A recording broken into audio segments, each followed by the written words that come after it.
All right, friends, it's my favorite time of the week, sharing with you everything that I found new this week out at the Disneyland Resort. And look at this, the water is back in the lagoon, and so are the vibes as soon as they take the walls down around this so we can peer into it. But just stop for a second and look how cool that is.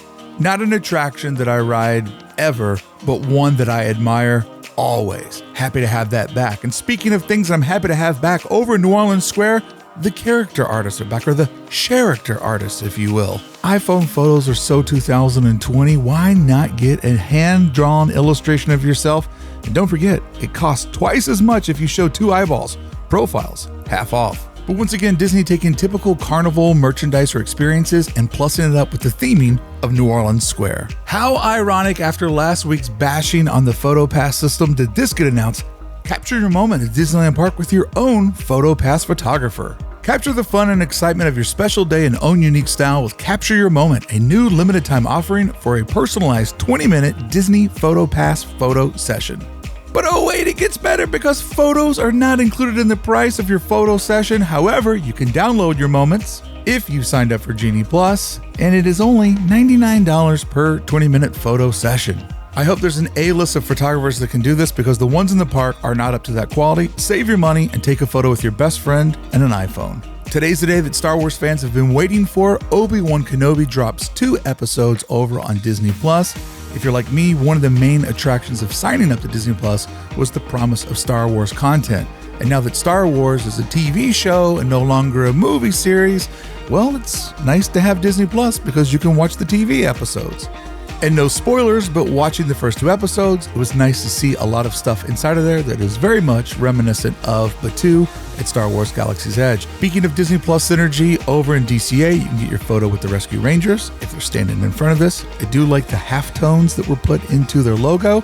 Did you know that when this happens, Disney Plus pays for this as part of their marketing program, Intercompany Synergy? And the pride of DCA, the best ride in the park, Radiator Springs Racers, did not open up on Wednesday because on Tuesday there was what people had suspected was a fire, but come to turn out it was actually one of the tires dragging on the vehicle, which then made a lot of friction and made burning rubber, which smelled like a fire.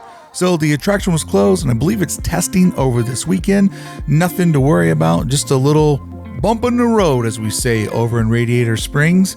But this attraction celebrates 10-year anniversary this year, and it is still, I believe, the absolute best attraction in this park. I love it. It is such a beautiful attraction. Even when it's closed, just walking by and looking at it just makes you feel all of the Disney feels. And I remember looking at the keyhole that looks into the Radiator Springs Racers Ornament Valley and thinking, that's got to be what Galaxy's Edge is going to look like when it's done. Did you know that this building that's adjacent to it, this was originally the Fast Pass when the attraction opened back in the days of Fast Pass. However, putting the Fast Pass right next to the most popular attraction in the park's line was not a good idea, and the Fast Pass got moved over to the edge of what is now Avengers Campus. Over at Paradise Garden Grill, the menu has changed once again. This is a location that's kind of struggled to find its identity, but now they are serving barbecue, because who doesn't love barbecue? This was Greek food at one moment, it was Mexican food at one moment, now it's barbecue. Let's see how long this lasts. And then an odd idea, would you put a yard sale in front of your store and then close your store?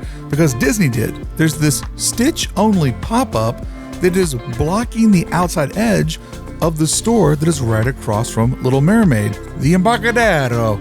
And it's so funny that they're selling on the sidewalk but not selling in the store. And it's not criticism, it's curiosity. Why do they do the things that they do? Native American chief is still missing, but good news, Native American boy's dog has returned. Nothing better than seeing a boy with his dog. And I plan on walking mine as soon as I'm done doing this. And that was everything new that I saw this week at Disneyland. And friends, today is especially exciting because it's the official kickoff of the summer season at the Disneyland Resort. Where as of tomorrow, the Tale of the Lion King will be returning to Disneyland, and along with it, bringing the return of the Fantasyland Theater, which has not been used to the public since the park reopened. Now, it was used for the Jungle Book movie premiere, but that was a private event. As far as anything for the general public to have a daytime show in Disneyland, this is our first show back since the Thanos snap.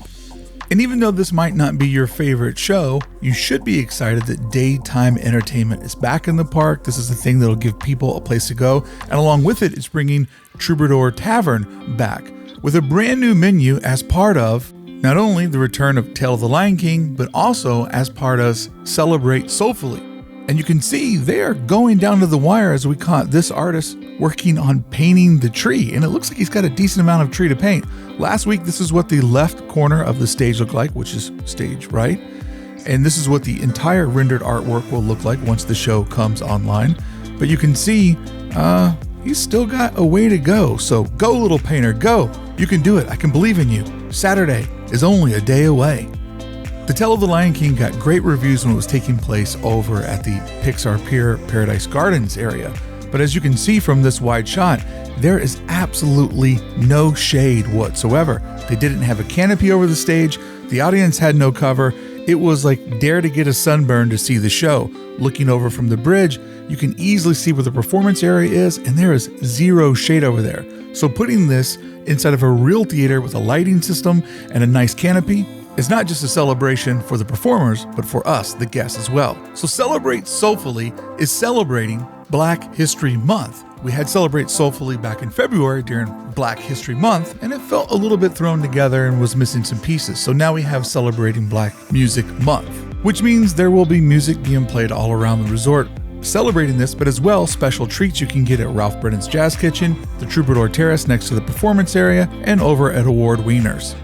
But the part I bet you're most excited about is the return of Fantasmic, which I believe is the best nighttime show at the Disneyland Resort. It'll take place on the Rivers of America twice nightly, and they have been putting a ton of work into the Rivers of America, getting it prepared for this return because this is a fan favorite, and everyone is going to be so excited to line up and see this come back online. And even if you're a ride ripper, you're going to love this because that means while everybody else is chasing vibes, the rides are going to be wide open. Last week, we saw these ginormous boxes that were around the Rivers of America. This week, we can see there's freshly paved concrete. That big gray box there, we saw them work on that projector that comes in and out. If you look at this area, it's been re-landscaped, it's been regraded. It is now a 3-level amphitheater or performance space, whatever you want to call it. But as you can see, there's a lot of room on the bottom, a small amount of room in the middle, but the back level has been widened so that people that are not trying to see Fantasmic can easily get around. This has been a huge project, and it really did it at a fast pace, which means a lot of the different textures in concrete are a little bit different. And I've heard many people complain, and I'll agree with you. I would like one consistent type of concrete work, but a lot of people are saying, well, what about the cobblestones? That's what Rivers of America should be. Well, I talked to my friend Ben from over at Adventures Beyond Adversity, which is a fellow YouTube channel that covers a lot of things with people that have disabilities. And he explained to me that going through the cobblestone on a wheelchair is really, really difficult. So even though you might aesthetically want it to look a little bit different, let's be happy that everybody can get through at a fast rate. Now, the Blue Bayou is going to be one of the ways where you can get a premier dining package for Fantasmic, and Blue Bayou is being soft tested this weekend. Hungry Bear Restaurant also has a Fantasmic package where you can get some preferred seating. And over at the Riverwell Terrace, they also have a dining package where you actually can sit out on the patio and watch Fantasmic from where you're having your meal. However, these dining packages sometimes are very hard to get your hands on. And kind of what I was thinking about is this. This is the big kickoff of the summer season at the Disneyland Resort. In the past, we had the 24-hour parties, or this would be the beginning of a month-long festival like Summer of Heroes or the Pixar one that they had, or it might be an 18-month kickoff of some major celebration.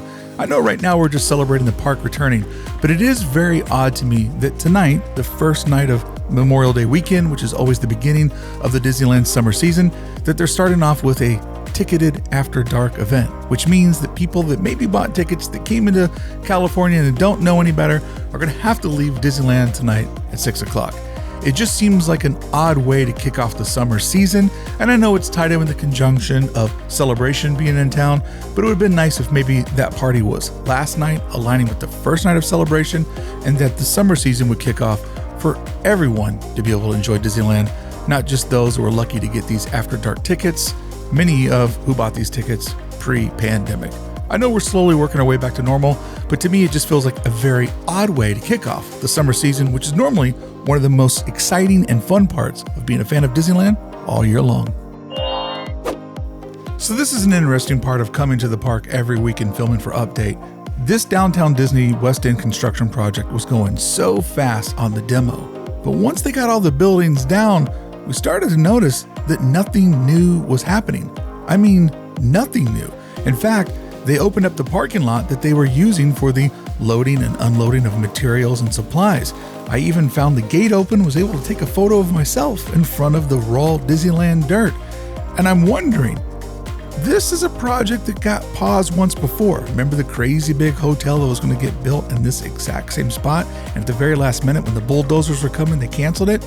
They put out that concept art a couple of weeks ago that got a very, very lukewarm or modest response. Is it possible that they could be having cold feet on where they were moving forward with this project? Or are we just in some sort of timed out lull in the construction process? It's very fascinating how fast it went down and how it's come to a complete stop. And that stoppage was aligned with showing the concept art and also some stuff that's been happening with the politics of the city of Anaheim. This project is fascinating to me. Cannot wait to see it start moving forward again. Over in ToonTown, it seems like things are moving along. You can see there's a couple of new cranes up in the sky there where they're working on some stuff over on the front facade. Looking back this way, you can see that all the walls are silhouetted out. No coloring there yet, but it looks like where that crane's at, they're working over on the front facade for Mickey and Minnie's Runaway Railway, which last week was just purple weather coating, which you can still see over on the left, but all of that orange that's up on the top and down the side, that's all brand new. So hopefully we're going to see that front facade come together, and I can't wait to see it because that show building looks like it's going to be really beautiful. Now let's look over here. Do you see all of the building supplies that showed up last week? This is going to be interesting because finally we're going to understand what this bizarre project is going to be. I've been speculating and guessing that what they're building here are samples of what the suites are going to look like over in the new DVC tower. It would make sense that this all looks like building materials. Right now they have the metal frame erected and it looks like a little bit of drywall or weather coating, but you can see after not seeing anybody working on this for weeks, there's somebody there on that second floor. And if this is a demo, what we'll be able to get an idea of is what the suites are going to look like over in the DVC tower.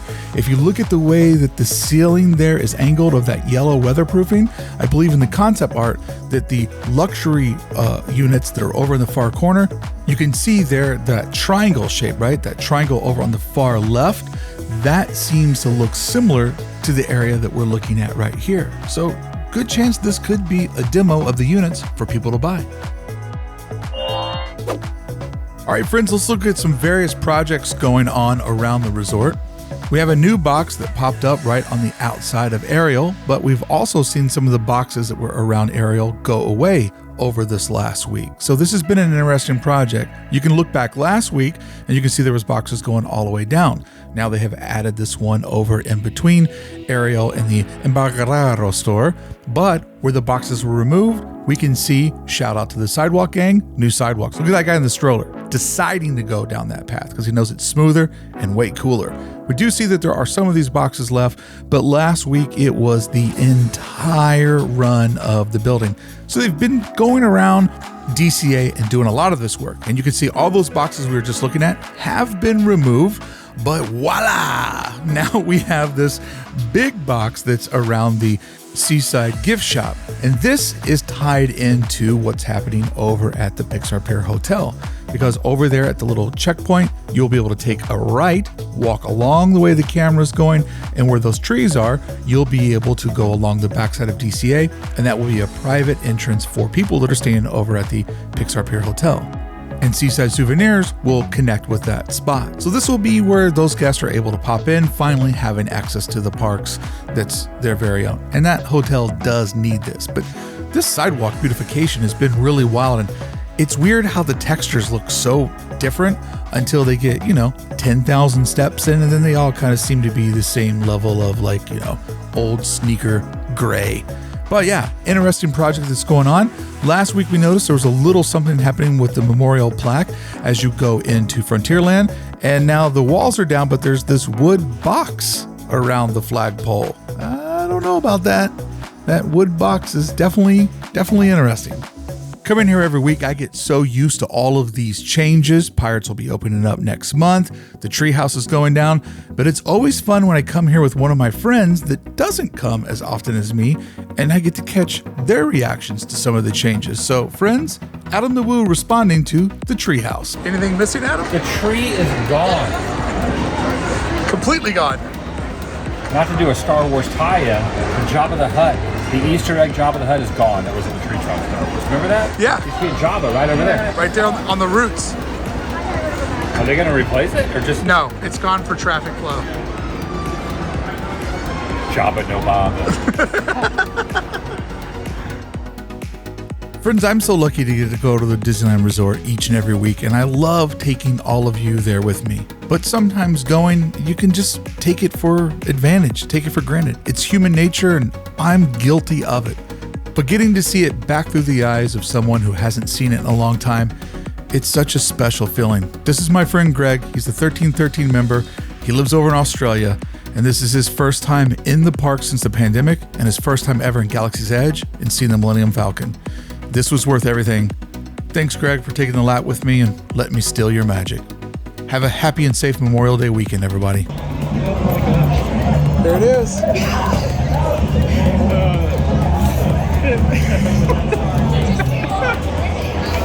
Oh man, that's amazing. Oh wow.